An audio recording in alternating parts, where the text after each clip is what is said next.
Namaskar, good afternoon, also a good morning and good evening to those logging in from parts of the world other than India. Welcome to the third episode of the webinar series, Social Sector Samvaad by SPJIMR's Center for Innovation in Sustainable Development, or CISD for short. The Social Sector Samvaad is the first series of webinars which is being used to disseminate relevant knowledge to help build the capability of not-for-profit entities. It features insightful conversations with social sector and other experts about new developments, wise innovation practices, and challenges and solutions which are relevant to the social sector. इस webinar श्रृंखला का आयोजन SPJIMR में centre for innovation in sustainable development या CISD द्वारा किया जा रहा है और इसका उद्देश्य सस्टेनेबल डेवलपमेंट यानी सतत विकास को प्रदर्शित करने वाले नए ज्ञान और शोध का प्रसार करना है। इसके साथ एक दूसरा उद्देश्य भी है, सामाजिक क्षेत्र में क्षमता के विकास में महत्वपूर्ण योगदान देना, खास तौर से छोटे और मध्यम साइज के गैर सरकारी संगठनों के लिए। Just to mention, those who may have missed the second episode of Social Sector Samvaad, it was held in March 2023 and featured the noted economist and public policy specialist Mitali Nikor, who spoke on the important topic of the impact of the budget 23-24 on the social sector. This webinar was followed by the release by CISD of a related report, Leveraging the Budget 23-24, a guide for the social sector. If you have missed the webinar or the report, please do not worry. This will be shared on the chat. The details of how you can reach the web page of CISD and be able to access the webinar and the report. Moving on to today, I'm delighted to introduce my faculty colleague in SPJIMR, Dr. Bindu Kulkarni. In the webinar today, she will cover a topic that has generated lots of attention in India and elsewhere, and particularly amongst the development sector professionals on its applicability to the social sector. Hence, the topic is Introduction to Design Thinking in the Social Sector. Dr. Bindu Kulkarni is an associate professor and director admissions at SPJIMR. Her teaching interests are in the area of design thinking, blue ocean strategy, and experiential learning.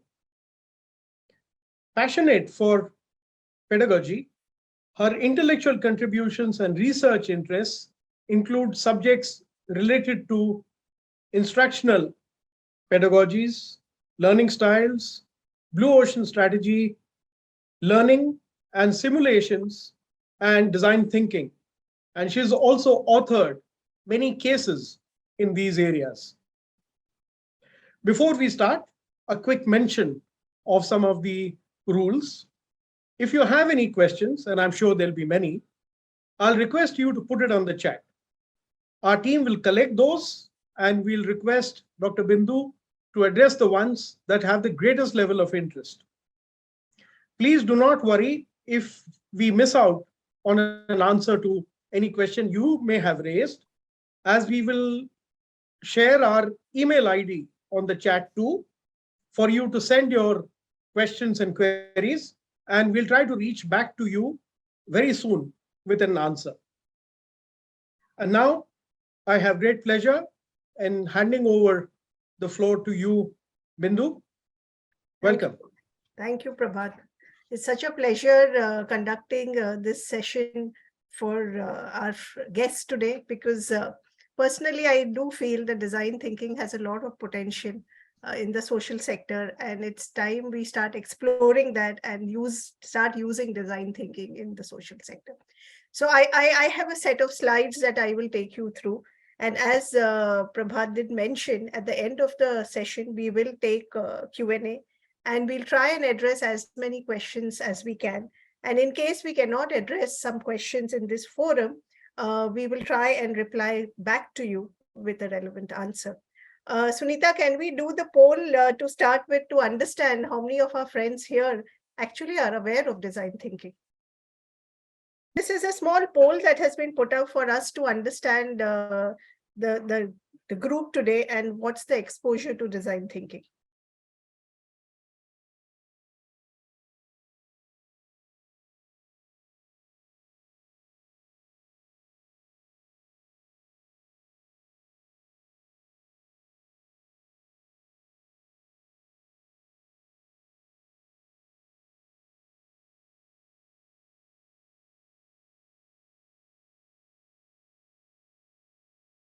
Thank you, Sunita. I think it's clear. You can end the poll. So if you can see the results, we have around 65% who have come here to attend this session because of their interest in design thinking. There are a few who are aware of design thinking and may have been using it in some form. So I guess we'll have a session where it's a mixed group. And so the questions at the end may indicate different concerns. So let's go ahead. Okay, so let me just take you all through my slides. So this session is designed around basic concepts of design thinking and how it can be actually applied in the social sector. So design thinking is an approach of problem solving. And as human beings, we do solve a lot of problems at our workplace and at our home. There are different approaches to solving problems. Some may use an analytical approach to solve a problem. Some may use a critical thinking approach or a systems thinking approach. So there are different ways of solving a problem, and design thinking is largely a human-centered approach to solving problems or coming up with an innovative solution. So what does human-centered actually mean? So design thinking is built from the needs of the users. So here it is important to also understand who are the users that we are going to cater to, and who are the users in the problem that we are trying to solve. And when we say that we are trying to understand the needs of the users, some of them may be explicit, some may be implicit. Not always it is expressed very easily. So how do you go deep into understanding what are the needs of the users? Who are the users first, and what are their needs? And it also encourages organizations to focus on the users that they are trying to create solutions for. So if we take an education system, okay, and if you're trying to solve a problem of reducing dropouts from school, then who are the users? Are students the users only, or are teachers also the users? So in a system in a school ecosystem, a teacher is a user, a student is a user, a parent is a user, a principal is a user. So while you're trying to solve a problem which is avoiding dropouts from school, you would like to understand the needs of all the users, which means all the stakeholders. And as I mentioned earlier, all the stakeholders in the system are parents, teachers, students, principal, management, and try and understand all their needs to finally come up with a solution. The process of reaching to solutions is also human-centered. So what does this mean? So while the first step of design thinking may be understanding the users, the second step is also involving them in the design thinking process. Is it enough to just understand their needs, or is it also important to probably involve them in the ideation stage? When you're coming up with ideas to solve the problem, at that stage also you could involve them. When you come up with the first prototype, okay, at that stage also you could involve them. You have to take your prototype, your initial design back to the users to see their response. Once you have some feedback or response from them, it just helps you improvise your final offering. So design thinking says that at every stage of the problem solving process, you are involving the users, the stakeholders in the system. There's another thing which design thinking emphasizes is that it is not one person who's trying to solve the problem. It's a group which is trying to solve a problem. So how should the group be? The group of thinkers, the group of people who are trying to work on finding a solution. The group also needs to be diverse, because this entire process of design thinking is based on the principle that human beings are different. Human beings have different attributes. Human beings get in different traits and they contribute differently. So more the number of human beings who are involved in your design thinking in the design thinking process, the better the solution is.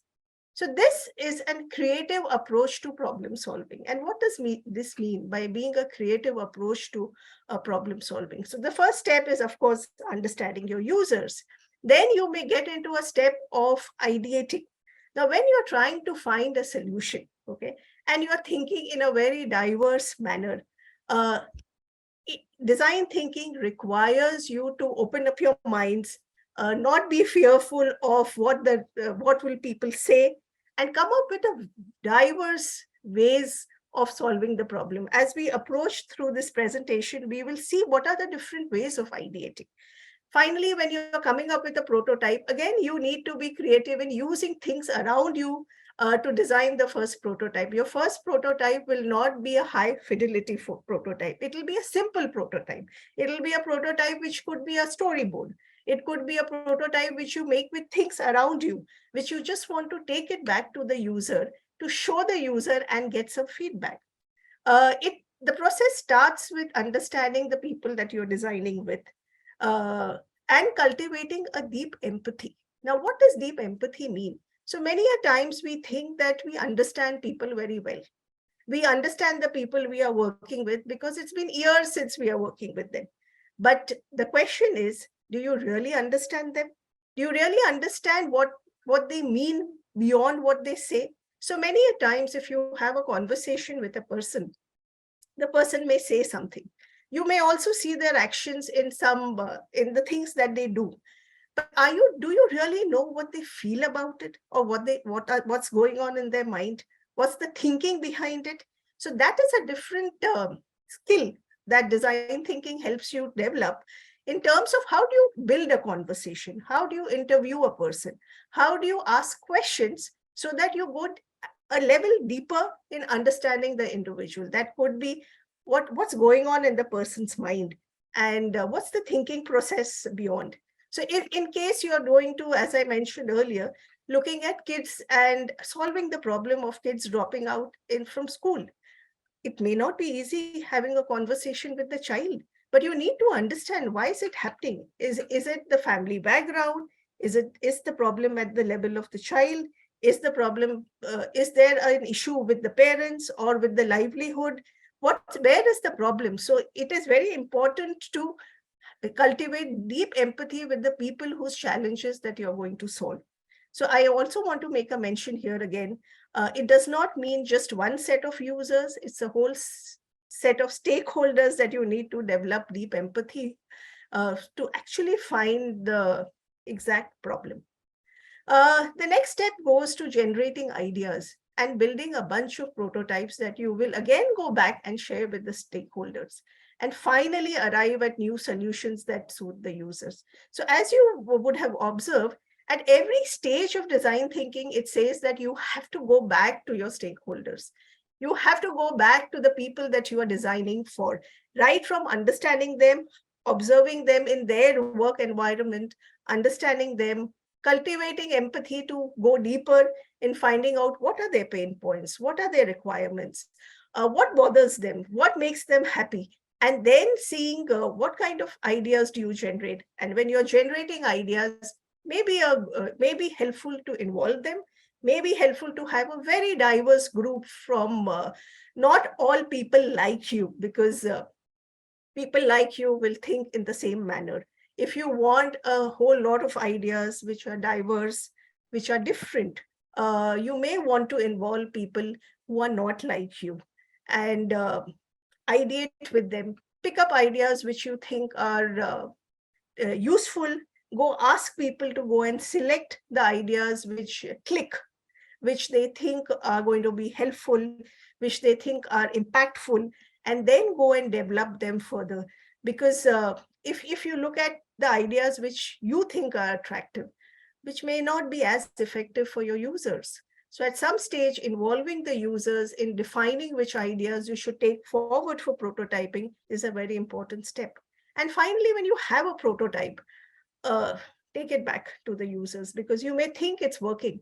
You may think it's an excellent prototype, but when the users see it, that's the right feedback that you get. Is it actually working? Is it actually solving the problem that it was designed for? Okay. So where is design thinking actually, why is it so important? Why has it gained so much importance? Why is everybody speaking of design thinking? Large consulting firms, may it be institutions like SPJIMR has started teaching design thinking to all its programs. So the reason is it is a competence, it is a skill that you are developing, and it's an important skill for organizations of all kinds. It could be a not-for-profit organization, it could be a consulting firm, it could be a manufacturing firm. For all of it, the skill is important because it is agile, it helps you adapt, and it has the capability of transforming businesses. In some form, it becomes an advantage, a competitive advantage of the organization. And why do I say this? Earlier, a few years earlier, innovation was thought to be a job of a select few. A select few in the organization used to think that it's their responsibility to come up with innovative solutions, sit in a boardroom, sit in a small closed room, and design solutions. But today, it's everybody's job. Everyone in the organization needs to come up with innovative solutions. The environment is becoming so competitive, it's so uncertain, that everybody needs to have that skill of coming up with a solution, trying to solve problems. And design thinking is just one approach to getting to the solution. It is no longer limited to the introduction of physical products. For very long, we used to think that design thinking is only to come up with new products and physical products. But now the approach, the thinking is that design thinking can be applied to any field. And we, from our experience, have thought that design thinking is extremely important and useful in the social sector, because design thinking is useful where the problem is not structured. In some form, we say that when it's a wicked problem, when you don't have a problem which is defined well, that's when design thinking comes handy. Because design thinking says that you go to the users, you have a broad area that you think this is a problem, and this is where we need a solution. And that's when you don't have a problem statement defined. You go to the user, get inputs, observe them, get the pain points defined by them, and then go back and reframe the question to actually try and solve their problems. As I mentioned, it could be applied to different fields: healthcare foundation to restructure the organization, a manufacturing firm can use it, a university trying to alter its learning environment can use design thinking. Today, post-COVID, we have all realized that the learning environment has completely changed. As professors, as people and academicians at an institute, we realize that the students pre-COVID and post-COVID are different. The environment, the external environment has changed them. Their need to multitask was always high, but post-COVID, it has increased. Today, if given an opportunity to do an online class versus an in-person class, there may be a select few who will prefer to do an online class. People who were quieter have started interacting more through chats, have enjoyed online classes because they didn't want to be visible. For them, they were introverts, they liked their own space. Online has become effective. So if we today have to redesign our learning environments, We can't do it just by ourselves, because we are a generation which is different from the generation whom we are dealing with. So it's very important that we go to all the stakeholders, get their inputs, see where, how have the change happened, and then go and redesign the environment. Listening, focused on listening. This is again a very important part of empathy, because if we observe ourselves, we realize that we are not good listeners. Many of us do think that we are good listeners, and I listen to my team, I listen to the people around me, I know what's happening.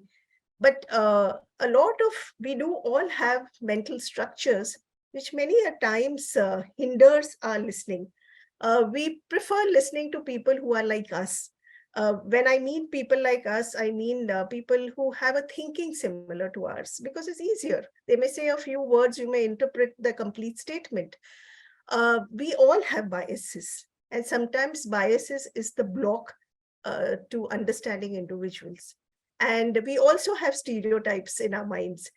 We know how women, we all think that this is how a woman should behave, this is how a man behaves, this is how a child should behave, this is how a lady who is working and managing her home uh, acts.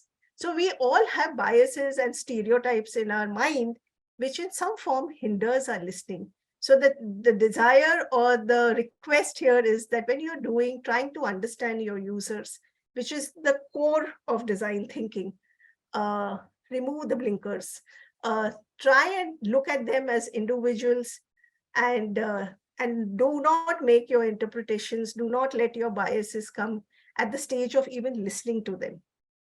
And as mentioned, collaboration and experimentation is the other two steps of design thinking, and hence it could be applied to any field or any sector.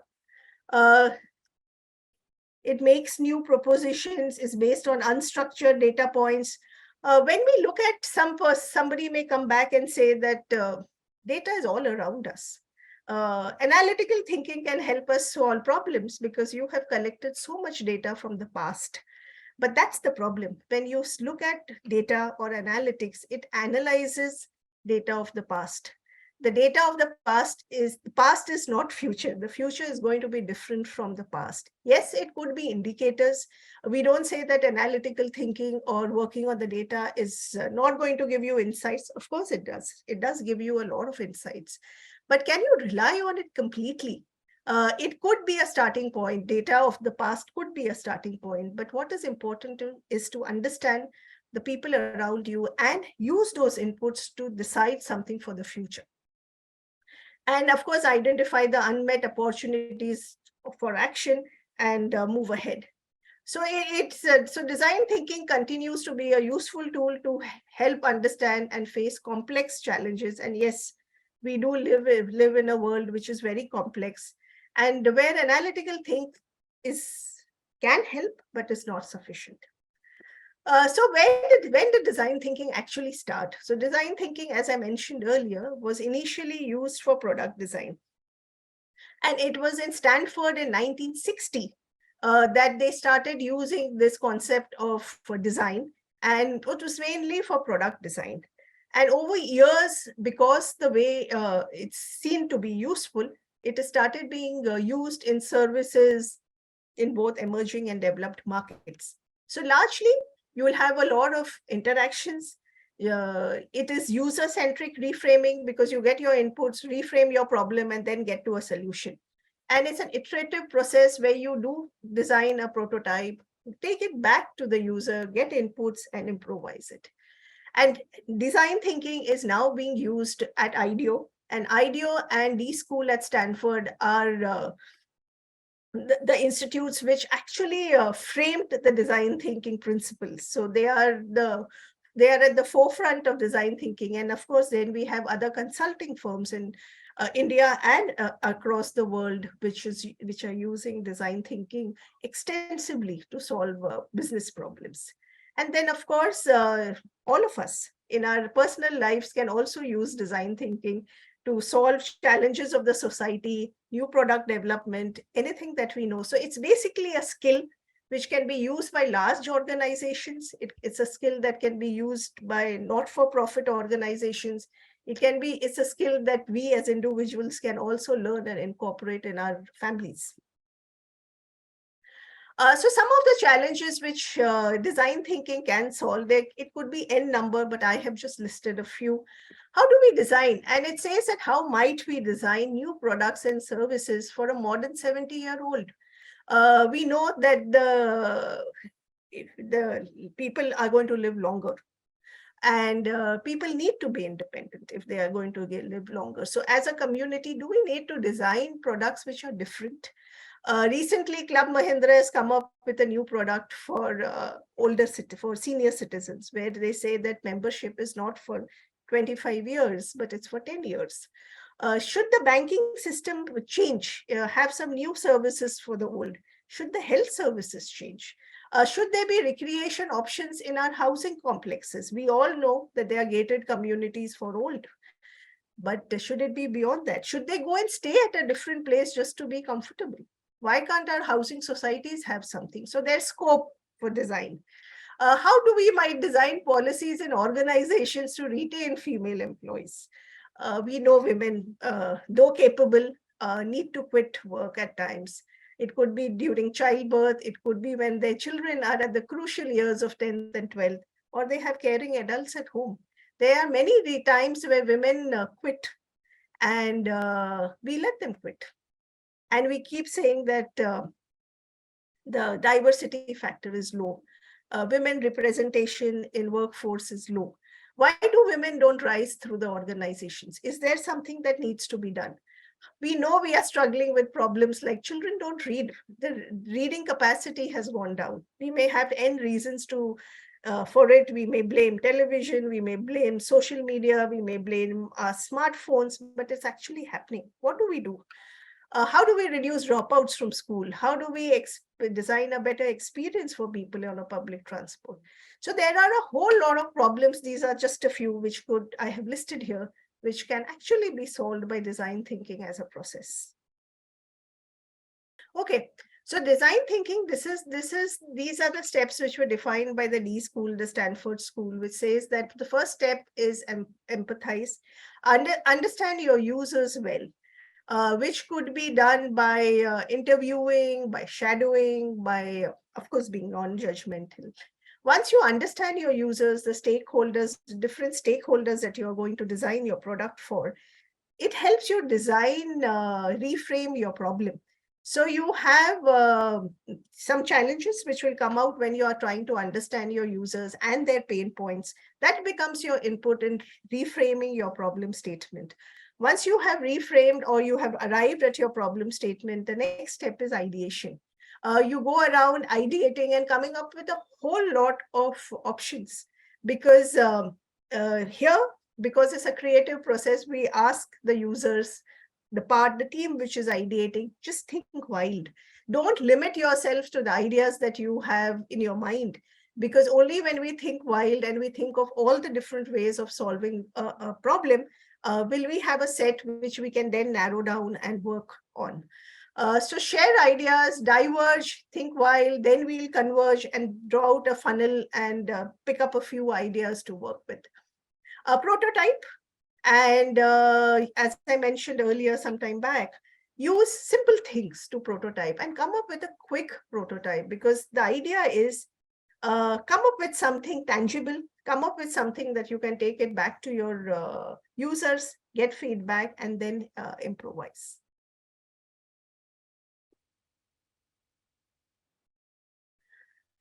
So these are the stages, as I mentioned: observe to understand, objectively observe the users in action. And this word objectively is important, because if we just look back and spend a little time and seeing how much do we actually observe.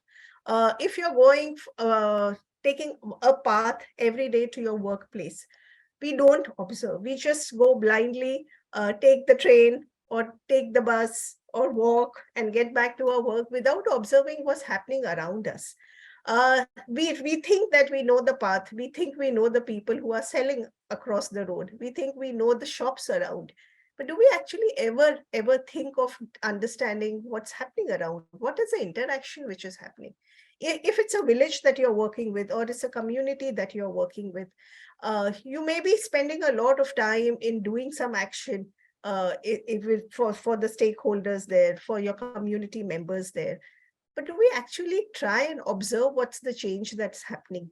Or we take it for granted that we know all that's happening around. We are aware of what is happening around and do not spend that extra effort in objectively looking at the users in action. And users in action means what's the kind of interaction they are having with each other? What is that? What are the kinds of objects that they are using with each other? What's happening around them? So that's what it means, understanding the users in action. Second is collect data, collect the information. Insights arrive through conversations, ethnographic interventions, where the attempt is to understand the user's point of view firsthand. Now, this is important. This is what you have to do personally. While if you're reading a field report written by somebody else, it does have assumptions, it does have interpretations from that person's point of view. While you are out there collecting data, trying to understand the people you're designing for, it's a different experience, and you'll collect the information firsthand. Define opportunities. While you have collected a lot of information, a lot of data, try and understand the data, try and get insights out of that data. Because if you're talking to two stakeholders and they're speaking something similar, you know there's meat there, you know there's something there for you to go deeper and unpack those stories and gain your insights, and then look at different problem statements which are arising. There could be two opportunity areas that you can solve problems on. Decide on which one you want to pick up and then go deeper in designing opportunities. As I mentioned earlier, it could be both divergent and convergent ways of generating ideas. And last would be prototyping, where you put your ideas to test. So now let's look at some of the challenges that I have a few challenges here that were resolved. They are from the social sector. Now, if you in schools have the need for substitute teaching, so sometimes if the teacher is absent, you need a substitute teacher to come back and teach, with the focus of improving the learning experience delivered by substitutes. So how do you redesign a substitute teaching? It happens all the while. And here the stakeholders, users would be regular teachers, substitute teachers, students, principal, and maybe even parents. So all these people, individuals have to be interviewed, observed, have an interaction with, to actually understand what's the problem. So the data points would be observing the class in action by regular teacher, substitute teacher, see how they are performing in class.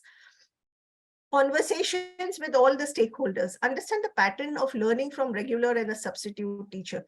When a regular or a substitute teacher is in class, how do the students react? What's the behavior of the students? Is there a difference when there's a regular teacher teaching and there's a substitute teacher teaching? Maybe quietly you need to just sit there and see what's the difference.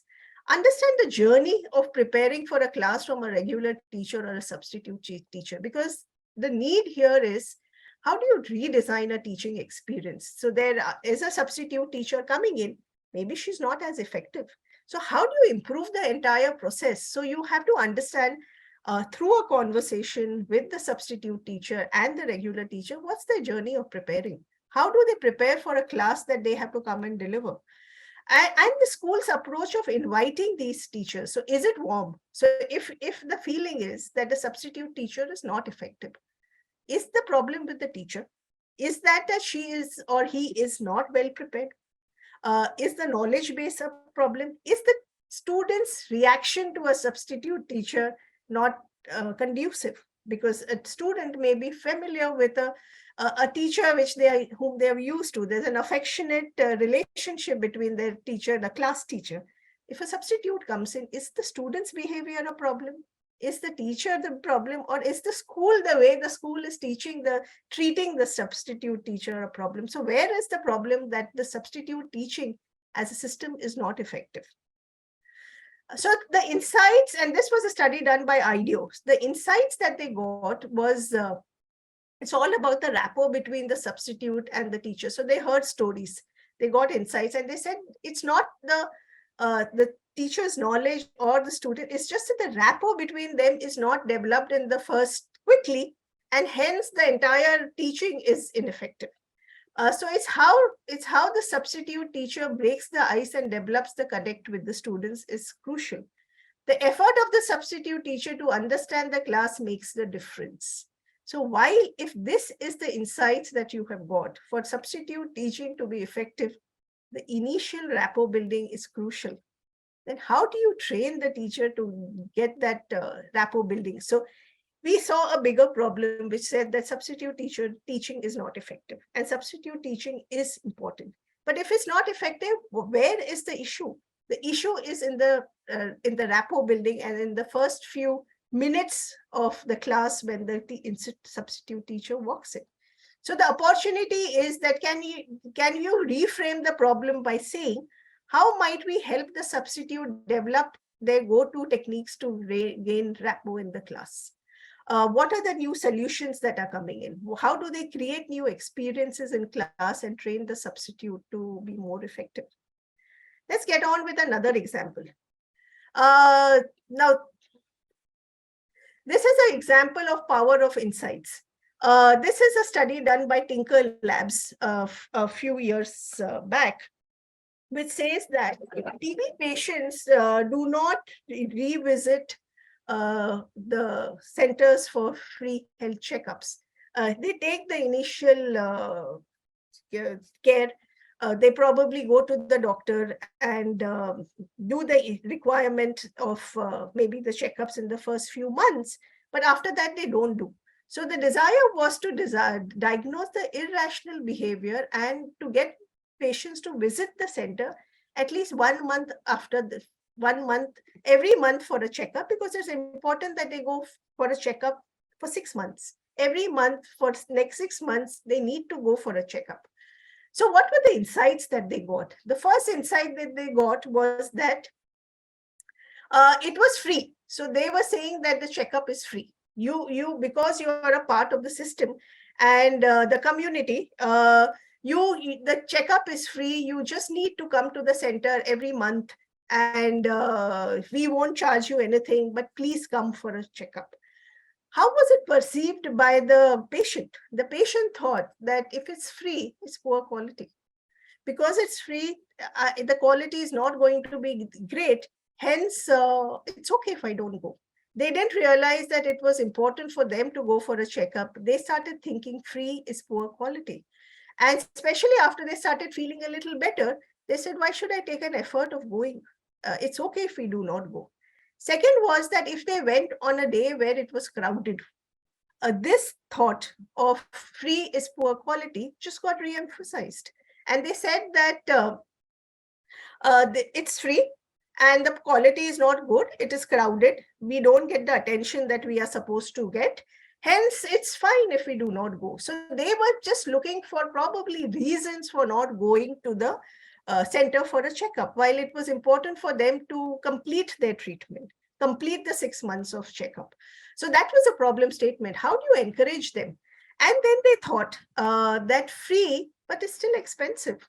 Maybe the checkup is free, but getting to the hospital, we have to go by an auto. We have to travel, and that is expensive because we are spending 50 rupees. We are spending 60 rupees. We are spending some money to go for a checkup. So that was perceived to be an expensive proposition for them.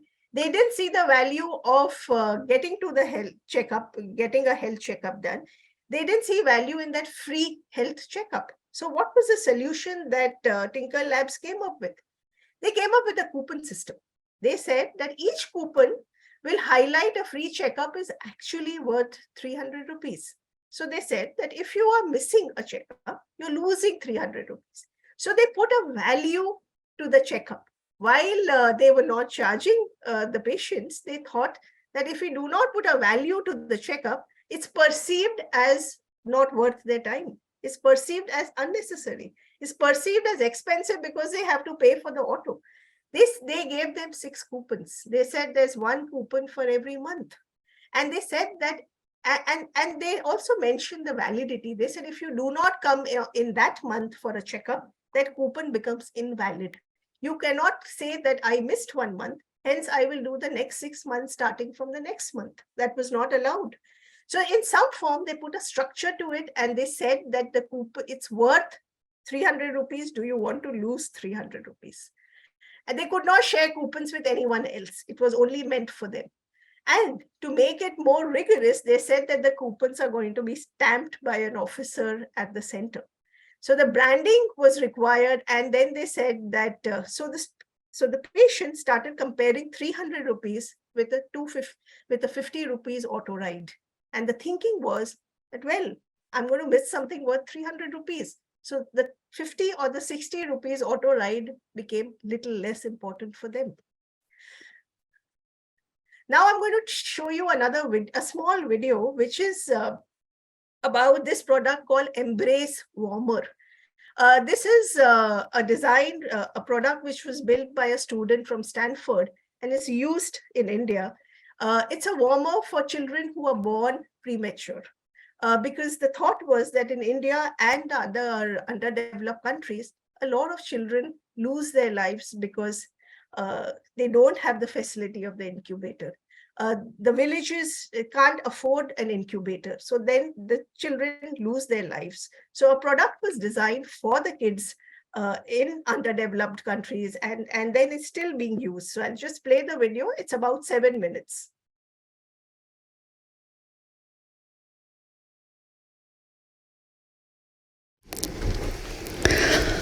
My journey at Embrace started with 2 questions. The first was a question I had while I was a graduate school student at Stanford taking a class on public health. We had a class on infant mortality, and I wondered why infant mortality was considered a development indicator. When I asked my professor this question, he answered, because it's a social mirror. I was puzzled. I wasn't sure I knew exactly what he meant by this.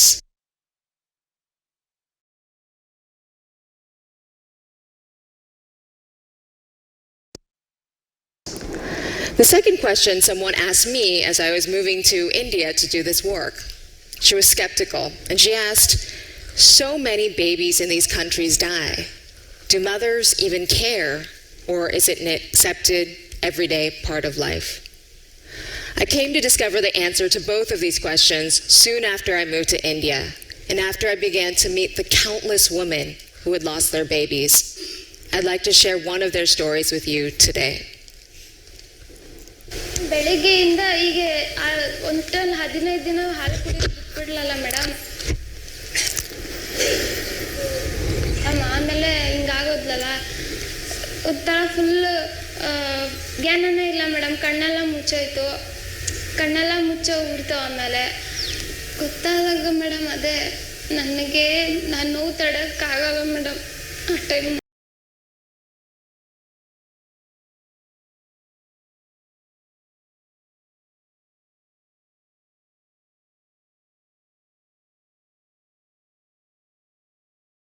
ನೋವು ತಡೆಯೋಕ್ಕಾಗದೆ ಹೋಗಿ 1 ನಿಮಿಷ ಜೋರಾಗಿ ಹತ್ತು ಬಿಡೋದು madam. ಜೋರಾಗಿ ಹತ್ಬಿಟ್ಟೆ ನಾನು. ಸತ್ತಿದ ಮಗುನು ನೋಡಿದೆ, ಇಟ್ಕೊಂಡು ಮುದ್ದಾಡ್ಬಿಟ್ಟೆ ಮೇಡಮ್. ಬೇರೆ ಮಕ್ಕಳು ನೋಡಿದಾಗ ನೆನಪು ಬರುತ್ತೆ ಮೇಡಮ್. ಜ್ಞಾಪನ ಬರುತ್ತೆ, ಯಾವಾಗಲೂ ಜ್ಞಾಪನ ಬರ್ತಾನೆ ಇರ್ತಾಳೆ. ನಂತರ ಬೇರೆ ಯಾರಿಗೂ ಆಗೋದು ಬೇಡ. Unfortunately, Chandu is not alone. Every year around the world, 3 million babies die within the first 28 days of their life. That's 6 babies every minute.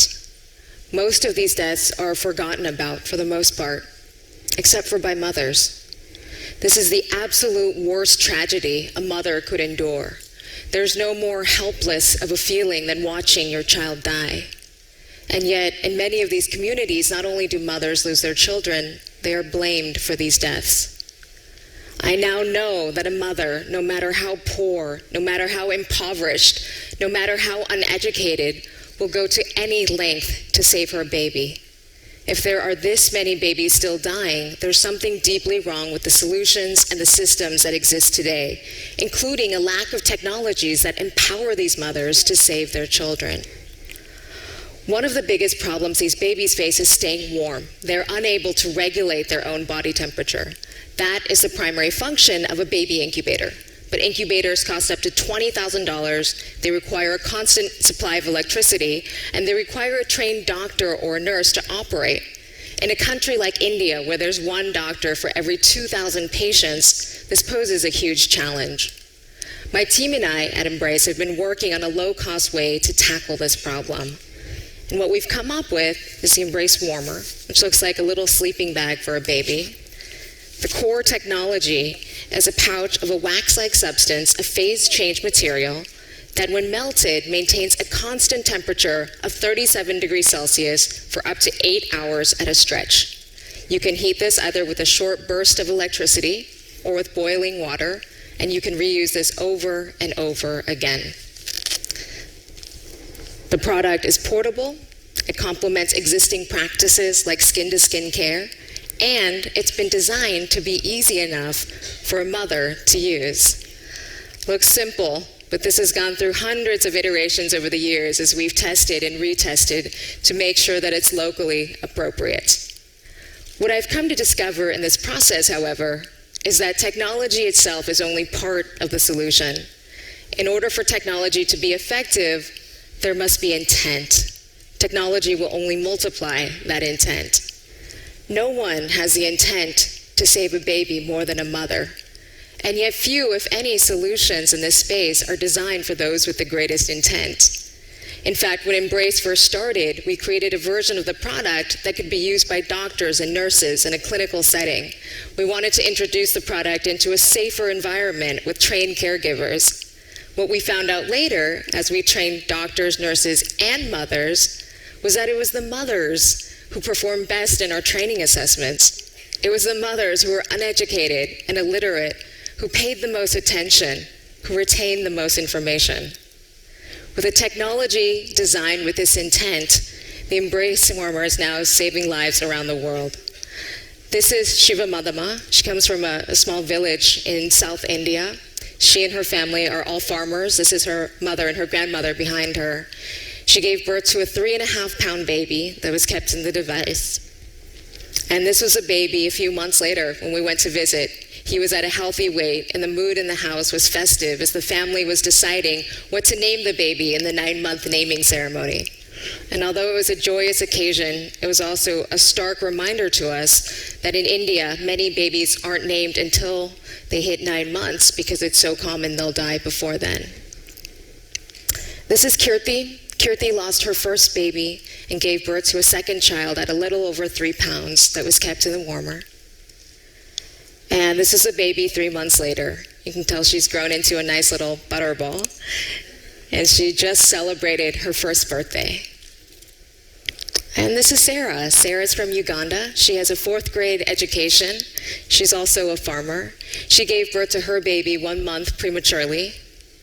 That was kept in the warmer. And this is the baby at 7 months. She's happy and healthy. And this picture was just taken a week ago. Embrace has now helped over 5,000 babies, mostly in India, but with pilots happening.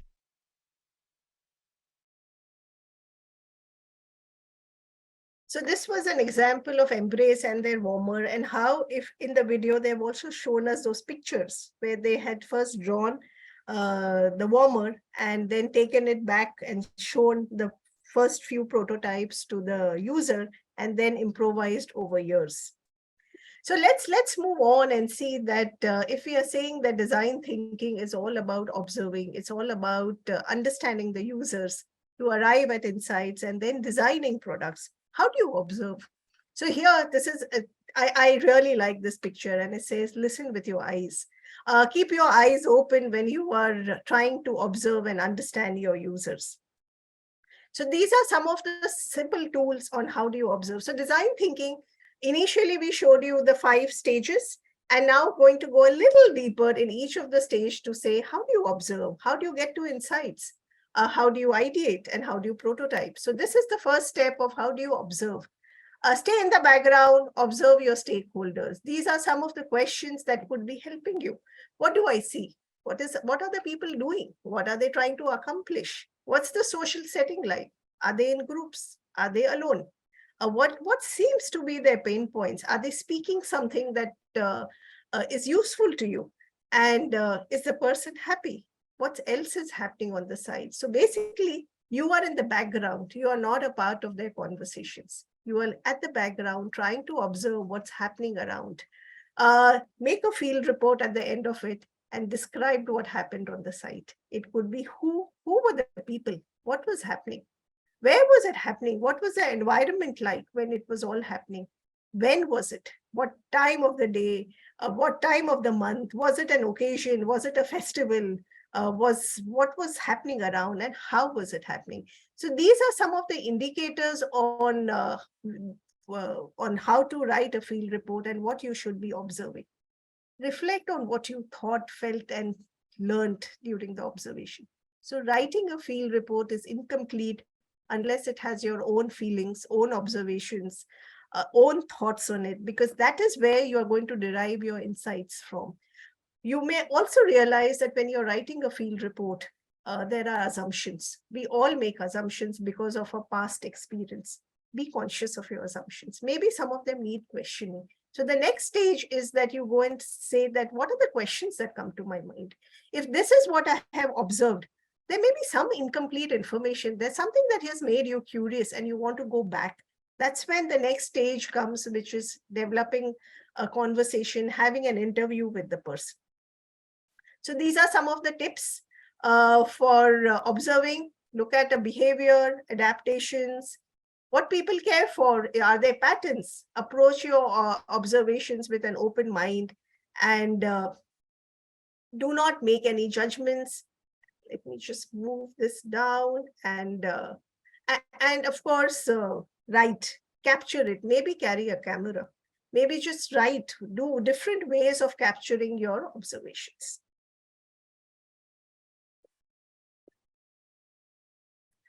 So in design research, there are these 3 steps. We spoke about look, we thought about ask, that if there is some information that you're more curious about and you think that you need to know more, then comes ask, which is inquiry.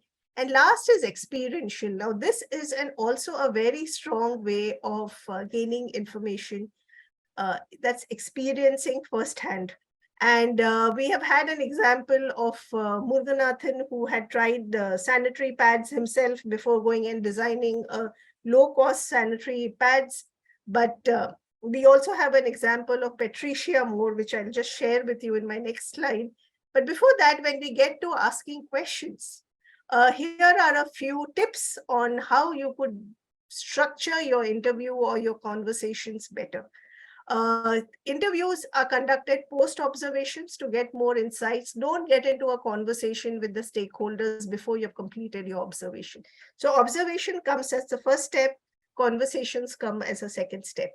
And it should always be one-on-one, face-to-face. Never in a group, focus group interviews do happen, but one-on-one are more deep and maybe more effective. Listen, do not talk unless it's required.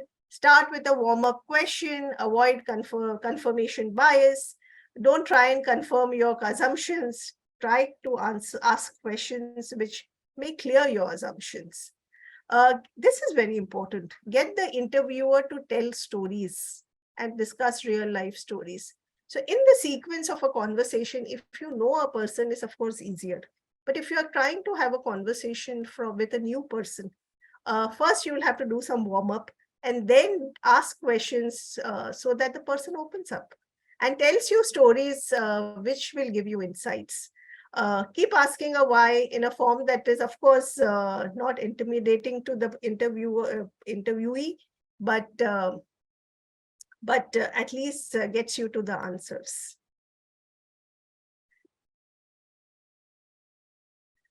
So let's get on to the experiential. And here's a story of Patricia Moore. Patricia Moore was an industrial designer years back in 80s. And she wanted to design products for the old. And she thought that when I go into the market and look at the product range, it's always designed for the young. It's not designed for the old. A person with arthritis, a person who can't hold things, can't use these products. So why are our products not designed for the old? So she took a very bold step and she said, let me disguise myself and live like an old person. Let me live the life of an old person. So she wore a hearing aid. She wore glasses which were not clear. So basically, she disguised herself as an old woman and lived that life for some months. And then it opened up a different world for her, and it helped her design a lot of products. So if you're interested to hear more about Patricia Moore, you could Google, and there are videos about her, there are stories about her. But the thought with which I got it here was that this is another form of gaining insights. And the third form is also a journey map. I'm not going to spend too much time on this one, but all of us go through a journey. And if you try and map the journey and also the emotions with it will give you a different aspect of what a person goes through while reaching to maybe work, maybe solving a problem at work, or anything. As long as you understand from the entire journey of that person, it will help you solve problems. So to generate insights, experience is a big player. So you may have your personal experience, you may have people in the house who have had an experience, maybe people at your workplace have experienced. But if not, can you gain experience in that field? That helps in gaining insights. The second, of course, we spoke about observation and interview. So these are the three aspects which actually help you get to insights. And insights are the very important part of design thinking, because that's when you decide on which is the opportunity area that you want to work on. How do you reframe your problems? So an insight is a deep user understanding or an assessment which is not obvious, which you cannot see upfront. You need to have conversations, you need to do observations, you need to do questioning to finally arrive at that. So you need to get to the emotional need of your user. And once you have arrived, got the emotional need, and you know the opportunity area, the area that you want to probably work on, you start ideating. The first stage is, of course, you generate a whole lot of ideas and not be judgmental about the ideas which have been generated, and then you go and converge. Select a few that you need to work on. Ideation is a very interesting, if you ask me, observation and inciting is something very deep, and ideation is something very creative. Ideation, you could go wild with your ideas, you could use different techniques to generate ideas, and once you have a whole lot of ideas, vote for the best ideas and then work on them to create a prototype. And that's the way where you start converging. So diverge is making ideas, converge is selecting a few to prototype. These are some of the techniques of ideation. Silent brainstorming is the first step of ideation. What it means is a lot of us have a lot of ideas in our mind. If we do not list all the ideas that come in our mind, even before we start discussing in the group, every time some idea comes up, we are going to revisit the idea which is in our mind. So first you have to empty that vessel, write down all the thoughts that come to your mind when you're trying to solve a problem. You have an area that you need to work on. Write down everything that comes to your mind. So that's the first step. Then go into a group and discuss your ideas. Maybe there are some common ideas, maybe there are some different ideas. So there's this, next is rapid ideation. We all know that if we have a lot of time, we sometimes spend time just thinking, wasting. Limit the time that you have for ideation, and you may come up with a lot of ideas. Look at random things. Bring unexpected things and say, okay, can I think of an idea from maybe something which is not connected at all? built-in constraints. So like we all probably go, and if we go on a holiday, we check in into a hotel and we have a process defined. There's a journey defined.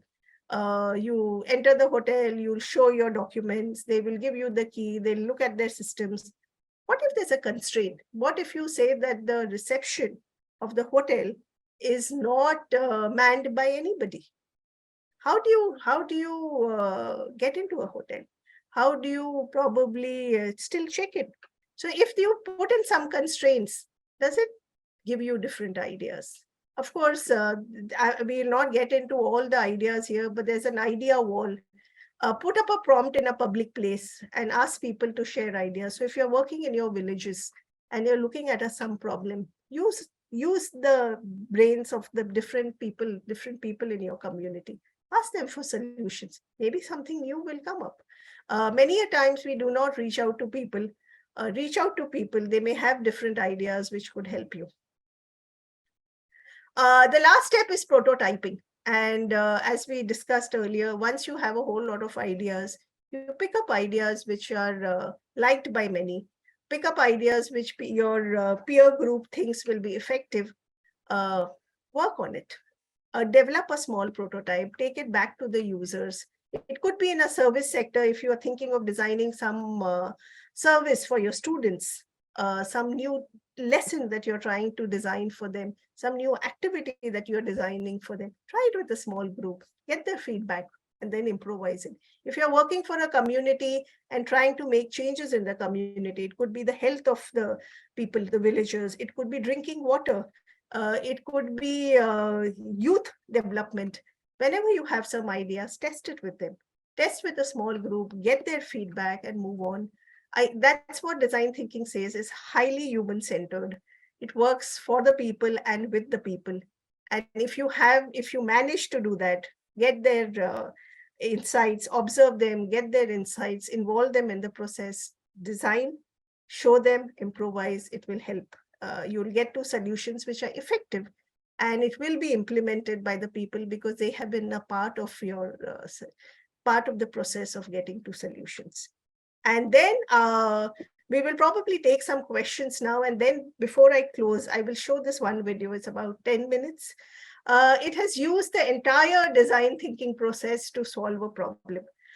In Denmark, like a lot of other developed places, the older citizens, the senior citizens rely on government-sponsored meals.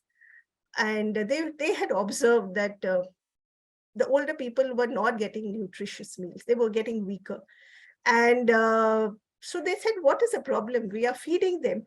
They are getting their meals every day. Then why are they having this problem?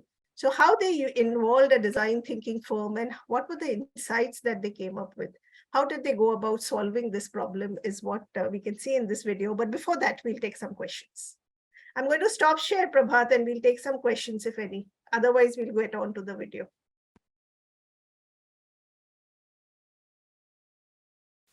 Yes, Sunita, are there any questions?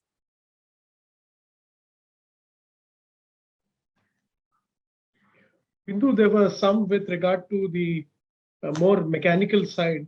Okay. Will the webinar proceedings be available for us to see later or to share with somebody? So those have been kind of answered. If there are others, we'll obviously take them. But I thought I would ask you a question. It looks like some of the early steps that you've mentioned in the whole design thinking process, whether it is the empathy and then the observation, maybe all the way till drawing some insights. This is something which I think a lot of people do without maybe recognizing that these are parts of a process which could actually deliver results. But prototyping is not an easy stage. So would you say that if they are doing the first few stages but not doing prototyping, it's not going to lead to adequate outputs for them to achieve the objective that they're looking at doing? I mean, what would be your views on this? So, Prabhat, when I look at the design thinking process, and there are largely 5 steps that we say. First is observation, getting to insights, ideating, prototyping, and then iterate and test and go back. Each of them is rich by itself. So even if the group or people start developing expertise in observation and inciting, it's surely going to help them get to solutions. Expertise in any one of them is going to help them get solutions. What does design thinking say is that we are involving users at every stage. The uniqueness of design thinking says that even in ideating stage, we use the stakeholders' inputs. Even in prototype, we use the stakeholders' inputs. So if they use the entire design thinking process, the involvement of the stakeholders is going to be higher. And in my opinion, the end product is going to be more useful and something that the users will adapt faster because they have been a part of the process. So in some form, getting an expertise on either of the process is good. Using it in totality will get to solutions which are implemented and adapted in a better manner. But I think in the social sector, observation and inciting, I think, is the most important, because I think there's a lot of information there. There's a lot of things that is happening there. And if our people, the group here, is working with them, I'm sure they would get a lot of insights. Sure. There's a question from Tulsidas. He says, or he asks you, does this have a different framework for different problem statements? So Tulsidas, the process is the same. As you define your problem or you frame your problem, the way you come up with ideas and come up with prototypes will be different. But the process is the same, which says observe, get to insights, get to the problem statement, which is actually going to solve the pain points, and then get to a solution. So the process of design thinking is defined. Of course, the approach will vary depending on the problem statement that you have. He has a follow-up question. This seems to be like agile methodology. Are they relatively the same? Okay, I would say that design thinking is more human-centered. It involves users to a great extent. In agile, may not be so much. Okay. Chitra Gurumurthy has the question saying, this is from someone who had just been introduced to DT, and I'm amazed at the possibilities. However, some apprehension. How do we motivate people to get into details at a time when a quick fix or a quick solution or validation is what everyone is seeking? Yes, that is true. When you are trying to find a quick fix or a quick solution, and you go about telling individuals that we need to talk to all the stakeholders, it's not going to be easy. So my thought is that there has to be a buy-in from the higher management. Because if the higher management sees merit in this, sees merit in involving the stakeholders to coming to a solution, then it's going to be an easier process. But yes, it does take a little while, because getting to understand people and their needs is not a quick fix. Okay. I'm modifying the question a little bit from Anonymous. Sure. The question is, can we train? I am modifying it to say, how can we train community volunteers to participate in the design thinking processes for ownership of the processes? Okay, so while we have done a small study where we were trying to understand how to build capability in the community workers. And when we did an inciting session, we attended some of their meetings to find out that the reason that came up was that they were not feeling valued. They thought that the senior management took all the decisions. There were a lot of projects running, and we were just assigned to projects as robots, and we had to just deliver. And there was we were not valued for our contribution. So my thought here is that while you are saying how to involve community workers more, you'll have to first get their buy-in. They have to see that they are being valued, their inputs are being valued, they are contributing to getting to a solution. If they think that all this is happening, the buy-in will be more. If they are just treated as one of the resources, then I think the contribution that they put in may be less, because they may be just overworked and they don't see value in spending more time in helping you come to a solution. Absolutely. So it's all about really building excitement and towards the solutioning process, which gets the enthusiasm going. True. Okay. Anushri Sharma asked the question: which top Indian companies are using DT? Okay, so we have Pidilite. We have seen their process. They come up with these quick fix kind of cubes. So they started using it, and they realized that a lot of Zari workers were using stitching. And when they went and saw that, and they thought it's so much of extra work, they said, let's use design thinking principles. And they came up with like a quick fix kind of a thing, a glue, which helps the Zari workers actually put their those what coins or whatever they have to those into, and making those clothes more attractive. So they have used it. So that's one firm I have seen using it. We have seen our students across L&T, Tata Motors, implementing design thinking after learning it in the classroom. So they use it for their different processes, in-house processes, but yes, it's been effective. Okay. Another question, Bindu. This is from Madhavi Gunandekar. What is the difference between design thinking and strategy? Do they go together? Okay, so strategy has a lot of way of solving problems. Design thinking can be inbuilt as one of the ways of coming to a solution. So strategy has competitive strategy. It would have generic strategy. It has blue ocean strategy. It has platform strategy. So it depends on what you're trying to find a solution for. Design thinking also helps you come to a solution. So in some form, you can say you're strategizing to come to a solution. So it does help you to solve problems. That's the thing strategy also does, amongst other things. So yeah, it's not, you can't equate it to strategy, but the problem, basically it's a problem solving approach, design thinking. Okay, that incidentally was Aditi Ghosh, who is using a pseudonym. Okay. Okay. There is another question from her. We work for child protection. I mean, she's complimented you for your presentation, and then she says that we work for child protection. Earlier, it was of the physical environment, but now it is more of virtual and online environment.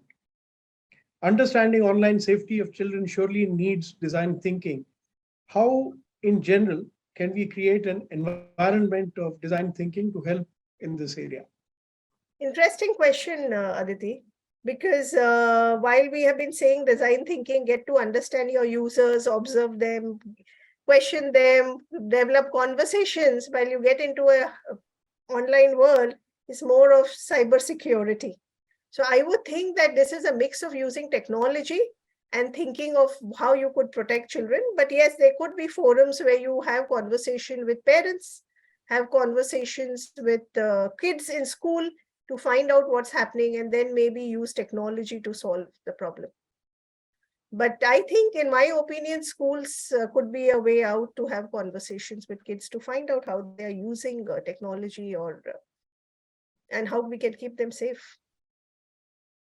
Sure. I mean, just to add, I was having a chat recently with an educationist who works in a school for young children who also have access to digital devices. And she was mentioning to me that it's important to recognize that the stakeholder there is not the child alone, is the parents. So they actually used, interface with the children separately, interface with the parents separately, and then they put both the groups together and had another interface. Yeah. And she thinks that that is a wonderful way of actually realizing the problem and also finding solutions. Yeah, so in some way they are getting to the different stakeholders and trying to get to understand what's happening. Correct. Interesting question from Rakesh Buttoria. While the benefits are clear, please also highlight if there are any limitations in the use of design thinking. Well, design thinking is being adopted by a lot of firms. But if you ask me, sometimes it may work well till the ideation stage where you generate a lot of ideas. The success is actually in prototyping and testing. If you can prototype, test, and then expand it to a larger community, then that's where the success is. Because if you try and prototype and it's still implementable only in a small circle, then in my thinking, it's not really been successful. So if you are working in a community and you test something in one village and it's been successful, but if it's not something that you can scale it up to a different village, then in some form it's incomplete. So design thinking may work for a smaller community, for the same idea to work for a larger community and be successful is something which I think if we can implement, it will be nice. Otherwise, in some form, I would say it's limited success. Okay. Shirish Kanetkar has a question related to the prototyping. He says, is there a process after the prototype to ensure that the issues of the stakeholders involved are addressed, like validation and verification of the process? This, he says, is important if the solution is to last longer. Absolutely. That's on the dot. Because when you're designing a prototype, what it says is you have to take it back to the users and get their validation and verification. They have to be fine with it, because if you don't take it back to them, then it's your imagination and the way you have designed it. So you have to get the validation, verification, inputs, correct it, go back to them, and then probably reach your final product. Great. Medha Dhagat, I hope I've got the pronunciation right. She says that how will design thinking process work in social issues, which I think you partly answered, but she's particularly raising gender equality. And she says that the matter here is actually instilling certain values in a community, or possibly even doing a behavior change. This I'm paraphrasing. So she would like to know how design thinking could help in raising awareness about gender equality. Any early thoughts? I know So, Prabhat, what gets me to think is gender equality is very large. Okay, gender equality comes in different forms. Gender equality could be pay. Gender equality could be equal opportunities to work. Gender equality could be equal opportunities for education. The thought is that which area do we want to work on, and how do we go about understanding the pain points and solutions there? So one of the questions that I had listed was that what kind of policies do we have at workplace? How do we change the environment at workplaces so that women continue working? So that's some way of gender equality, because if women continue working, then there's some form of equality and women keep earning. So there will be development. So I would suggest equality is a large topic. We need to then look at which area of equality do we want to concentrate on, and then go deeper and find a smaller problem that we keep solving, because depends on what is the area of need, where is the need, and which is the community that you're working with. Is it education? Is it health?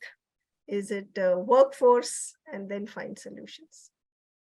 We still have a lot of questions, Bindu, so I want to check how you are placed on time. So I was just wondering, Prabhat, should we just show them the video and take the questions later? Try and reply to them? Okay. Or should we just, so while you're getting it ready, maybe one last one. Sure. Because it's there on the screen. We all have, this is anonymous, so I can't credit it to a name. We all have our internal biases and prejudices, as aptly brought out by you. How do we tackle this and train staff who are involved in DT to overcome these biases? Interesting question. Yes, first is awareness. You need to be aware of your own biases, because that's I think the most important thing. Understand your own biases and just make the staff aware through experiences and conversations that the biases are coming into play. I think there could be some exercises that can be developed with your staff, where they all do the activity together, maybe some observations together, go out in the field, do some observations, come back and share. And that's when they are sharing, you could bring out that there are biases are in place, or there are some assumptions they are making, or some interpretations that they are making. So while we teach design thinking to our students, we do this exercise. We show them a picture and we try to tell them to interpret it. They all interpret it differently. And that's when we have a discussion on biases and interpretations and assumptions. So some kind of exercise can be done with the community workers. Sure. I think there are a number of questions. I just took a quick glance where they're talking about, how many organizations in the social sector have used it and who has used it. Some of them have requested for some, some video clips to be shared with them so that they can understand it. They can use it, presumably for getting others to understand.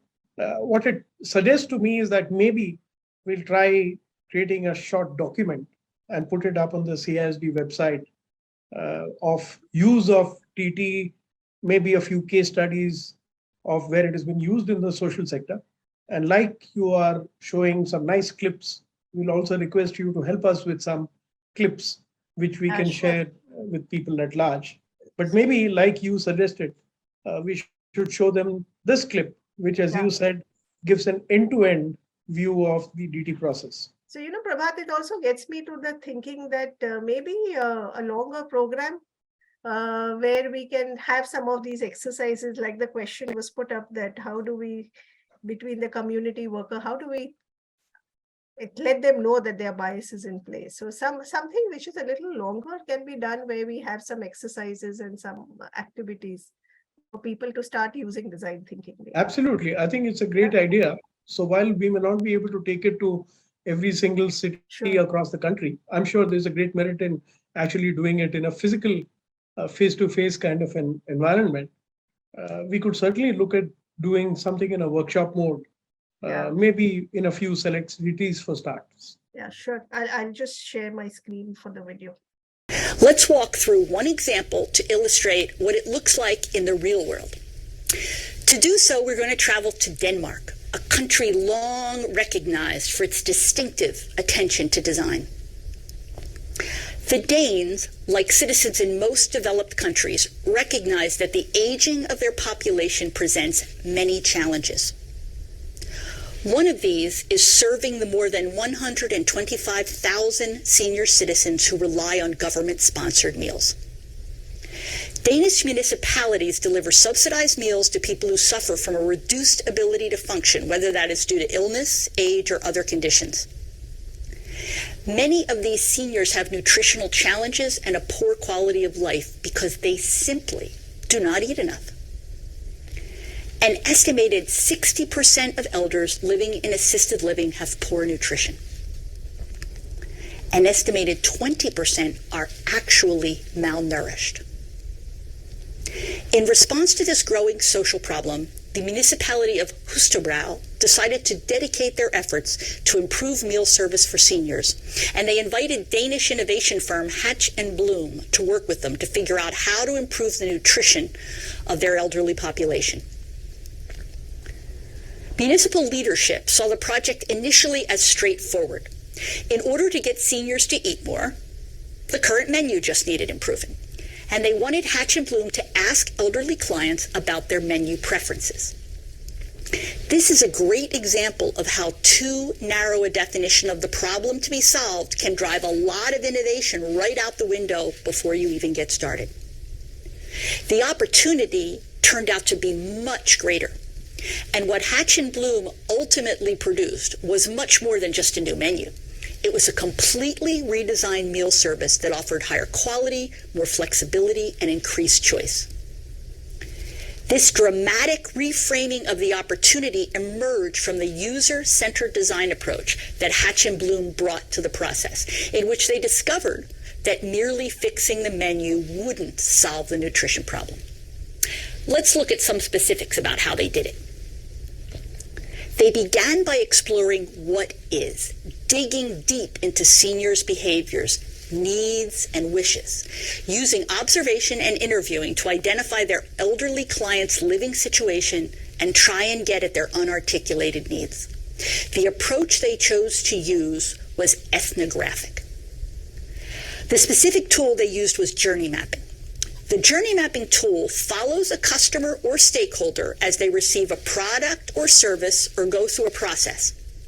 It pays attention to what designers call the job to be done. In some ways, journey mapping is not that different than the kind of flowcharts or supply chains we might use in business, but there are some crucial differences. Journey mapping recognizes that most of us are trying to do jobs that are both functional and emotional.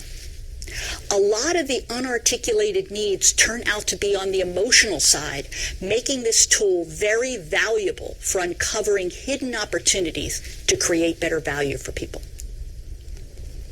Hatch and Bloom used journey mapping to trace the experience of the elderly from beginning to end. They rode with food service employees who delivered the meal. They accompanied them into the homes. They watched as clients prepared the food, added ingredients, set the table, and then finally ate the meal. They also interviewed the supervisor of the food preparation process in her workplace. And what they saw in the kitchen surprised them. Working in a public service kitchen was a low-status job in Denmark, and kitchen employees seemed demoralized and unmotivated.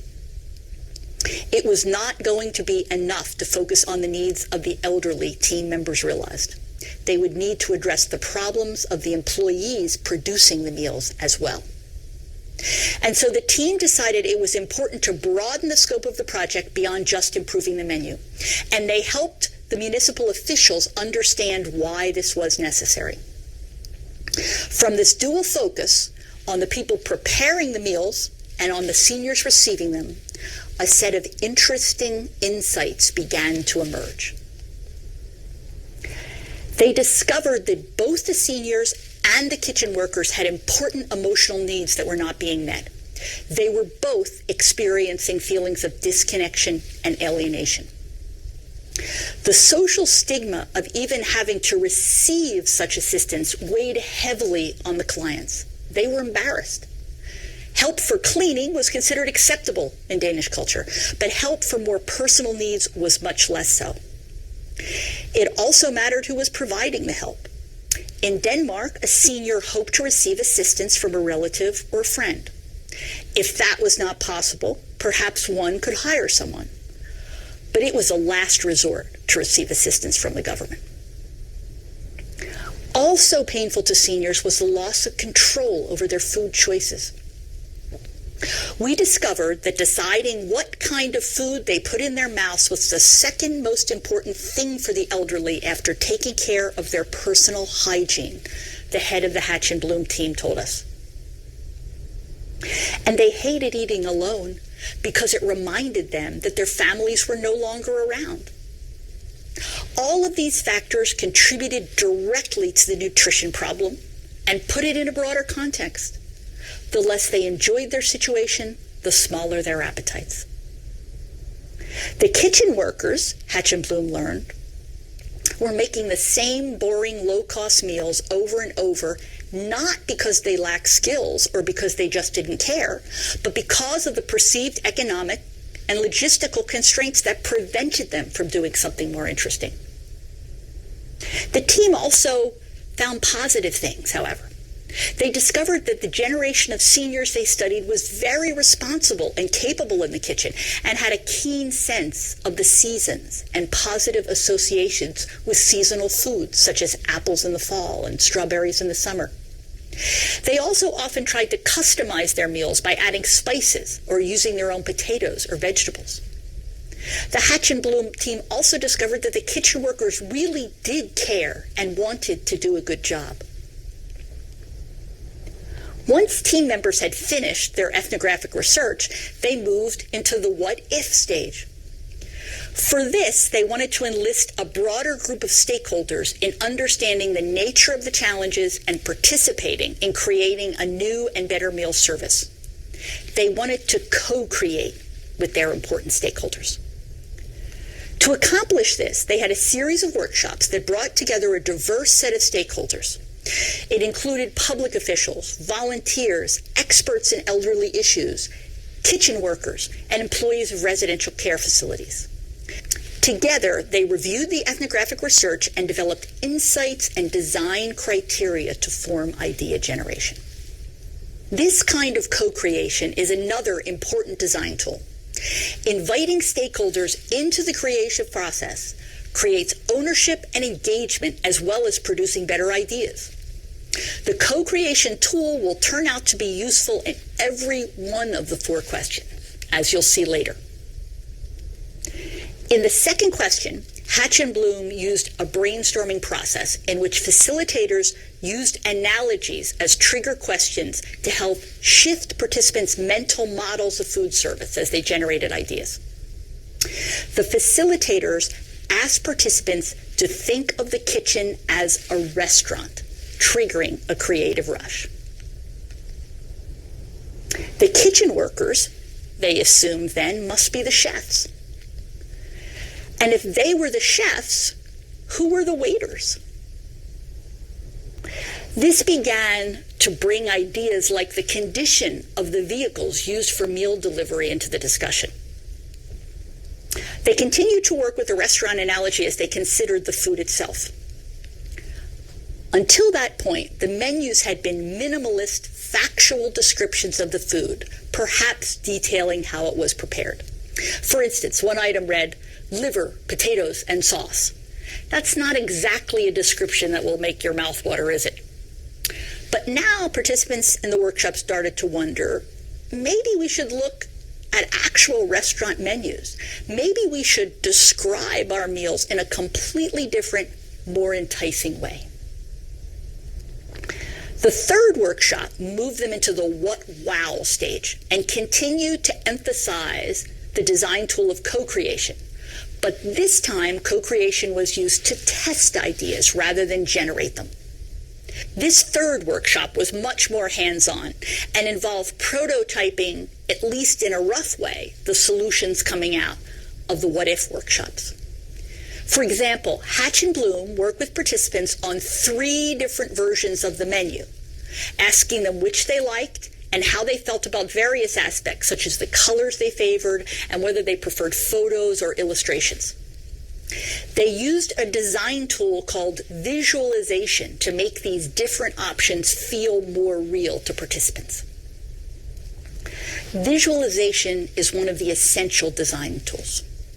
It's not about drawing, a skill that many of us don't have. It's about using imagery to make an abstract idea more public and more concrete so that it will be more visible, clear, and understandable to others.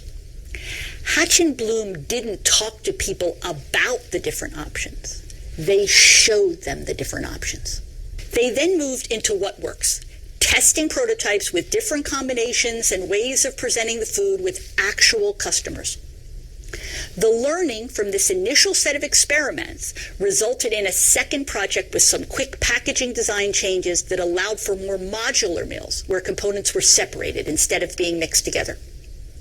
The process also yielded new uniforms for employees and a new name, The Good Kitchen, that reflected everybody's aspirations. It also included new communication channels, using newsletters and comment cards to keep clients and the kitchen staff in close touch with each other. And so, a process that began with a simple mandate, fix the menu, evolved into something much more significant as it moved through the 4 questions, using design tools like journey mapping, co-creation, prototyping, and experimentation. That process yielded a host of dramatic changes, a new menu, new uniforms for staff, new feedback mechanisms, but equally important, it made everyone involved cognizant of the real people they were serving or being served by. Today, Hoosterbrau's seniors know who is shaping their meatballs, and per session, I'll tell you about some additional resources we have available.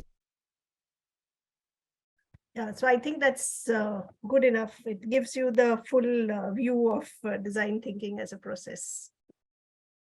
Yes, Sunita? Yes, ma'am. Okay. So we do have some questions left, as I mentioned to you, but maybe you've been at it for, I think, close to an hour and 40 minutes. So we'll keep those questions. I think we have the email IDs too. So we'll try to get back. There are some common concerns and suggestions, as I mentioned, and those we'll try addressing through our webpage and put some of them together. So we are still going to come back to you, Bindu, to help us on those. My pleasure. So let me thank you again very much, Bindu, for this wonderful presentation on behalf of CISD. I think both the presentation as well as the very clear answers to many of the questions raised, all the questions that we were able to take, that is, I'm sure it has convinced the participants in this webinar that design thinking can be a huge benefit to development professionals, and that adoption of this approach could make their work in the social sector even more impactful. CISD in SPJIMR is indeed delighted to bring the knowledgeable faculty of SPJIMR to participate in this effort to reach out to the social sector in general and NGOs in particular, and to help them succeed in their journey. I'd like to also thank all the participants on this webinar, which is part of the series Social Sector Samvaad. Your participation in large numbers today has given us great encouragement to conduct many more webinars going forward and to continue to contribute towards the capability building of the social sector, which is very close to our heart at CISD in SPJIMR. I look forward to meeting you soon in the next exciting episode of Social Sector Samvaad. Dhanyavad, Shukriya, and have a great evening and weekend.